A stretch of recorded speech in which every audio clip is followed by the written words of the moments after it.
Nyumba-inĩ ĩno ya mĩcemanio ya mũingĩ mwena wa Embakasi nĩkuo magana ma aikari a itũra rĩa Mradi mambĩte kambĩ kũrũmĩrĩra mutino wa mũtuthũko wa kĩganda kĩa gas ũrĩa ũrathũkangirie nyũmba ciao. Namba nene yao marĩ na mahĩa kuma ũthiũ kinyagia magũrũ, amwe makĩoneka kũrikĩra meciria-inĩ kuona thengia ya kũrũgamia mĩhang'o yao ya o mũthenya mutino ũyũ ũmatigĩte na irema itakahithĩka rĩngĩ. I never realized I was burned until almost 3 a.m. That's when I realized when I started swelling.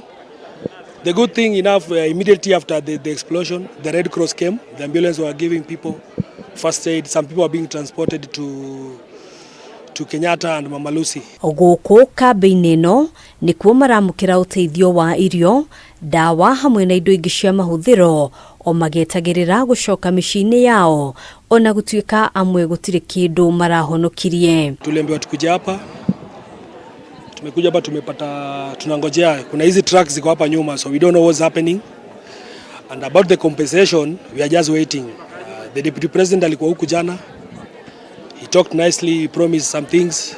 So we are just hoping and waiting. Naishi hapo kwenyewe penye hiyo gas, penye mtungi hiyo kondeni lilipuka.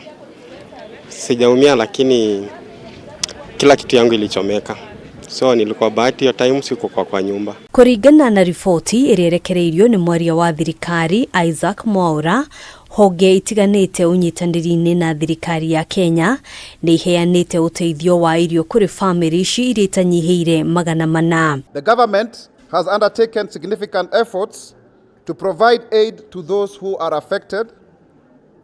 Essential food supplies including 680 bags of rice, 1,000 bags of beans, and 50 cartons of corned beef have been distributed.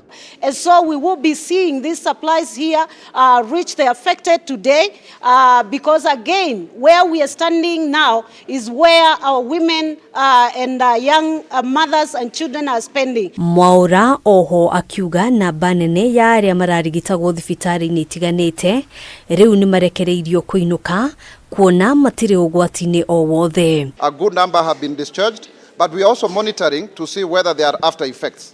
New symptoms, because something that you may not know is that the skin also helps in the kidney in discharging waste from the body. So then it is anticipated that some may have those complications, and that is why then the monitoring must continue. Ihinda-inĩ o rĩu maabitha a ũgima wa mwĩrĩ marĩ mĩhang'o-inĩ ya gũtigĩrĩra ciana 21 iria ciroranĩtwo na family ciao nĩ ciacokio moko-inĩ ma aciari. That we have had are those the 21 children who had actually not been linked to their families properly. So the Red Cross is continuing to update, but so far it's the question of somebody is in hospital and the other one has been left, here without any shelter. Atongoria arĩa megwĩkinyĩtie gũkũ nĩ ũndũ wa kũrehe ũteithio tiganĩte nĩ morĩtie ũnyitanĩri wa Akenya kũheana ũteithio wa irio na indo ingĩ cia mahũthĩro na makĩria Akenya makĩũrio gwĩtĩkĩra gũthiĩ kũheana thakame. We want you to please take some time. It's the weekend. Go to a blood bank and donate a pint of blood. It's actually healthy to donate blood, and that donation might just save a life. Handũ-inĩ ha Kameme TV, njĩtagwo Ngena wa Wadurwa.